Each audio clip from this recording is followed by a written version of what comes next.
Assalamualaikum warahmatullahi wabarakatuh. Syukur alhamdulillah. Semoga semuanya dalam keadaan sehat walafiat. Untuk hari ini pertemuan kita akan kita bahas tentang bahasa Indonesia baku dan tidak baku. Nah, mari kita lihat sama-sama.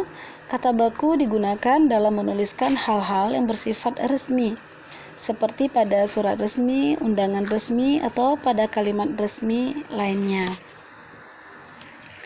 Nah, kata baku adalah kata-kata yang telah ditetapkan berdasarkan aturan tata bahasa Indonesia. Nah, kalau dulu namanya EYD, sekarang namanya EB, ya, Ejaan Bahasa Indonesia. Nah, kata-kata baku juga digunakan dalam menulis kalimat yang efektif. Kenapa kita harus menggunakan kalimat yang efektif atau menulis kalimat yang efektif?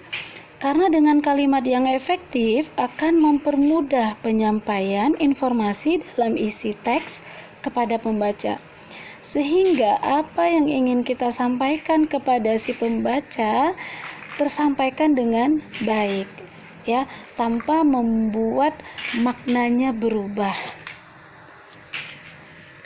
Nah, apa saja ciri kata baku? Yang pertama, kata baku tidak dipengaruhi oleh bahasa daerah.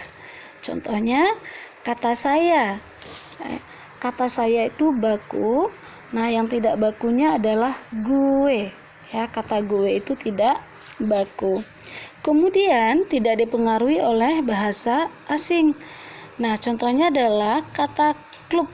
Ya, tulisannya klub itu baku, sementara yang ditulis dengan menggunakan C, klub, ya, bacaannya itu tidak baku. Nah, mari kita lihat contoh kata baku dengan kata yang tidak baku.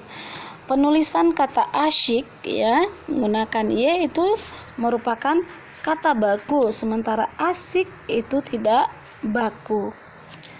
Kemudian kata budek, ya, yang diakhiri dengan huruf K dengan budek yang diakhiri huruf G, maka budek yang benar, ya. Kemudian autopsi atau otopsi, penulisannya yang benar adalah autopsi. Kemudian cendekiawan atau cendikiawan, gitu tulisannya, ya.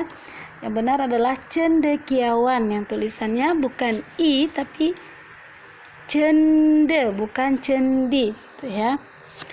Nah, mari kita uji, ya, kemampuan kita selama ini. Yang benar adalah dipungkiri atau dimungkiri. Silakan dijawab di kolom komentar beserta penjelasannya. Kita lanjutkan lagi. Embus atau hembus, yang benar adalah embus, bukan hembus.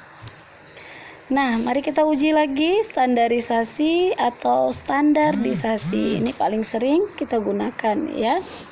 Nah, silahkan atau silakan ini juga paling sering kita gunakan dalam kehidupan sehari-hari, baik dalam bahasa tutur maupun bahasa tulis.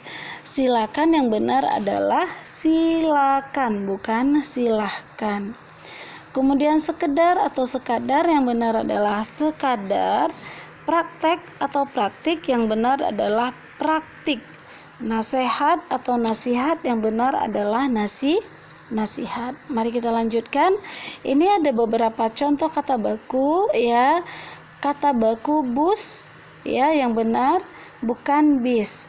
Coklat bukan coklat. Sanksi bukan sanksi. Ini dari pembacaannya terdengar fonemnya itu hampir sama, namun dalam penulisannya berbeda.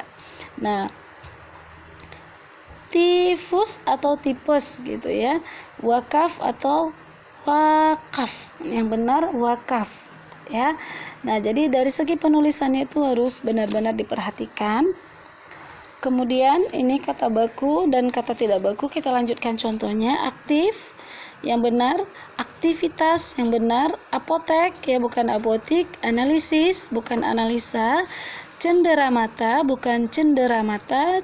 Definisi bukan definisi.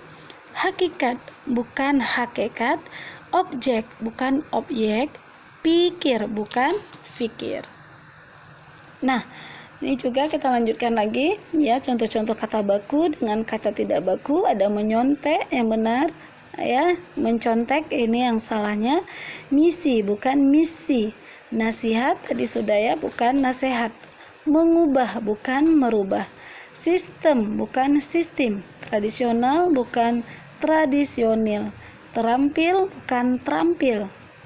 Hierarki bukan hierarki. Ekstrim bukan X tulisannya ya, kita nih mungkin dari segi bacanya hampir mirip, tetapi dari tulisannya bukan I tapi E ya. Telinga yang benar bukan kuping.